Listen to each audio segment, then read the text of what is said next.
everyone. My name is Danuta Hintz, and I am at the City Lit stage at the Baltimore Book Festival today, promoting my novel, To Kill the Other. I will be on a panel with other writers, and we will be talking about our books, our novels, about constructing our characters, about the plots, about our research, and about the writing life. And we hope that our audience will ask many good questions. So for all three of you, our final question is, so what's next? Are you going to write other books? Are they going to feature, I think in Stephen's case, they're likely to feature the same character. Robert, do you think Gar is going to, see, the thing about Gar's winding it up is I didn't feel like Gar was coming back for more. You're not the first person who's asked me that question. It's entirely possible, but that's not what I'm working on at the moment. I wrote a memoir, which was published 10 years ago, about the 10 years I spent growing up in an orphanage in Southern California. And that was my first book, and it was mainly a catharsis to get it out. And I was fortunate to find a publisher, and since then I've decided that I spent 22 years in the Army as an Army officer, went to 2 wars, and I thought, I want to write about that too. It's not about the wars, it's about the people I met along the way. And so I'm well into it now. That's what's next. Great, I look forward to reviewing it. Danuta? I am working on the collection of short stories about that will be based on the history of my family, which will be about the Second World War, about my grandparents, my parents growing up during communism in Poland.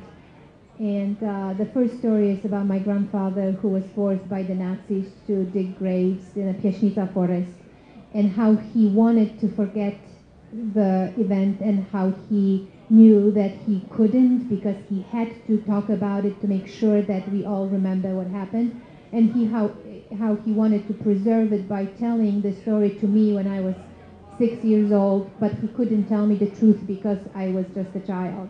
How he lied to me to tell me the truth, and how I discovered the truth in his lie when I became a young adult in high school.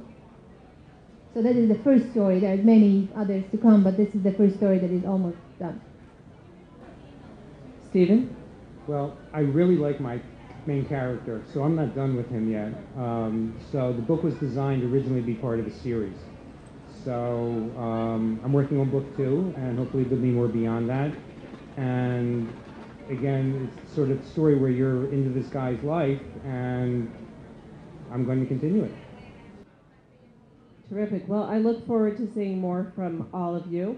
I want to thank you again, Stephen Gordon, Robert Sanabria, Danuta Hinks, for coming and sharing your books with us today. I also want to thank Greg Wilhelm and City Lit Project for hosting all of us. It's been really great discussing your books with you, and it's been great having you as an audience, so thank you very much. And books are available for sale at Cyclops Books right over there. And the authors are available for questions or signing. I'm sorry, I forgot to ask the audience. Did you have any questions before we wrap up? Did you want to ask anything? Please do. We love questions. This is why we write books. So this is the best part of writing a book, that you can connect with other people. Yes. How much research was done about land grants and other aspects of the book? This question is for Robert Sanabria. I did a lot of research, not only about land grants, but I had the unique experience of being Mexican American but not growing up in a Latino community. So I wanted to find out how other people who were Latinos thought.